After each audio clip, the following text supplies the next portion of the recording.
Some success stories evolve. Call it chance, vision, or whatever you wish. The universe operates so subtle and intricately that you follow this story with admiration and curiosity. About 30 years ago, he believed that three-dimensional graphics would play a crucial role in video games in the future. With just $200, the company he founded became the most valuable company overnight, reaching $200 billion and surpassing companies like Meta, Amazon, Alphabet, which includes all Google products, and Tesla, becoming the most valuable company after Microsoft and Apple. Take a good look at this man. Who would have thought that one day guy who used to clean toilets at school would become the richest man in the world? His company has now grown into a $2 trillion behemoth. In fact, it's likely that a movie will be made about his life, and Jackie Chan will probably portray him. How did a gaming company whose story began with games and extended from ollie exporation to cryptocurrency mining and further into the metaverse and artificial intelligence become the biggest player in the new world? Let's see how.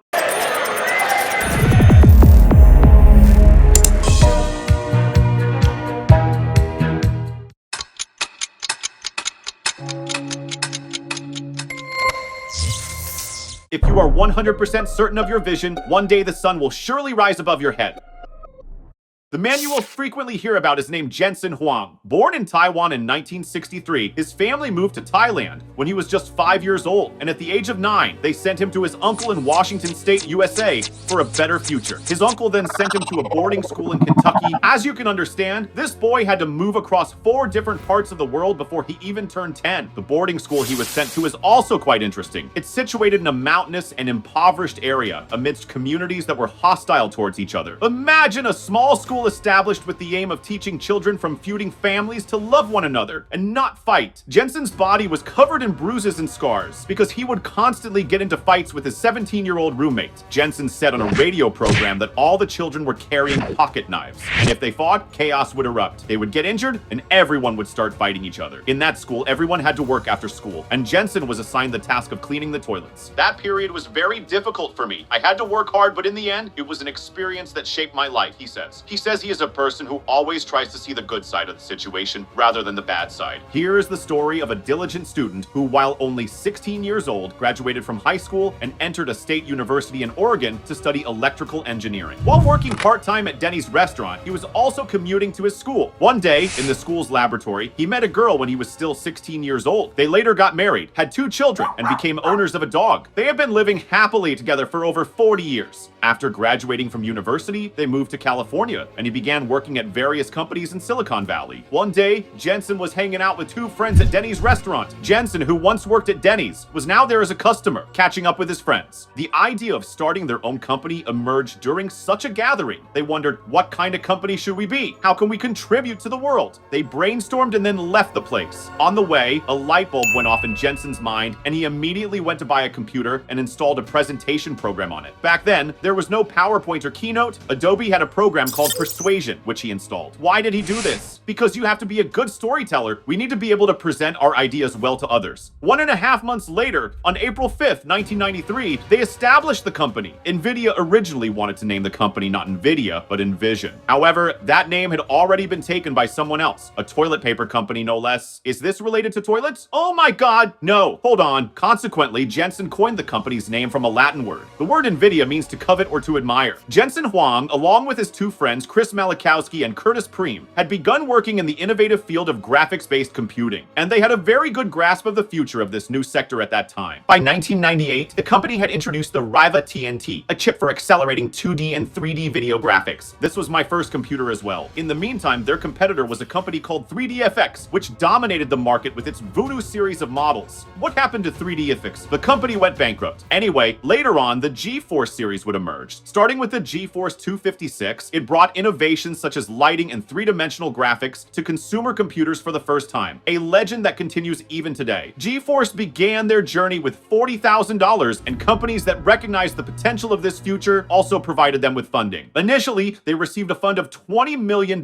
which they would use incredibly efficiently to make their mark in history. Following the tremendous success of the Riva TNT and GeForce 256, NVIDIA received a fantastic offer from the tech giant of the era, Microsoft, to create the graphics hardware for Xbox gaming consoles. Microsoft was ready to put $200 million on the table for this project. The company would allocate all its resources to this endeavor. NVIDIA successfully managed this project and, at the same time, was able to launch the GeForce 2 GTS. This time, another giant would knock on the company's door. When Xbox's rival Sony PlayStation 3 outsourced the graphics hardware segment to them, a whole new door would open. The company, channeling all the experience and expertise they had acquired until then into this iconic console, would emerge with its honor intact from this venture as well.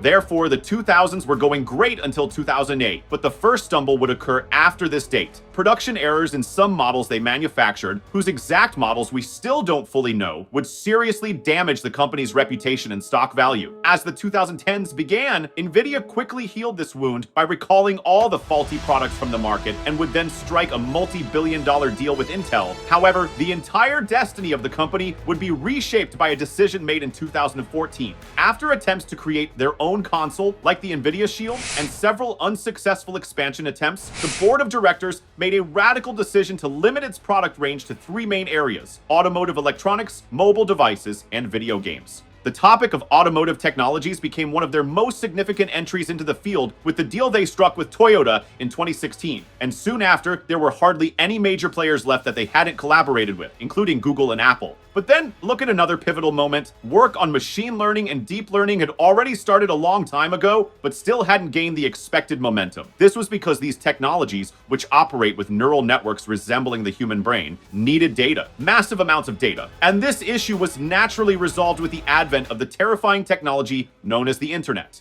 NVIDIA's unstoppable rise was powered by the adoption of graphics processing units, GPUs, instead of the central processing units, CPUs, that are the main operating units of computers. These GPUs have an architecture far more conducive to deep learning, machine learning, and broadly speaking, artificial intelligence. Building on this, NVIDIA also introduced an infrastructure called CUDA, which enables all developers to program the GPU for this type of machine learning work. There was a monster that was perfect for these types of operations. Somewhere born alongside Bitcoin, blockchain technology could solve incredibly complex mathematical problems and was a perfect fit for this strange new digital currency. NVIDIA's products were already well known, especially to those who remember the Bitcoin rally in 2017. People started buying 5 or 10 at a time and began setting up graphics card farms in their homes. NVIDIA cards had fallen into the black market. Innocent gamers who just wanted to play games were left empty-handed. NVIDIA had become unable to meet the demand. And before this ended, a period of metaverse madness began to sweep through everything. The event that would eclipse everything else was to be the release of something called ChatGPT by a company known as OpenAI.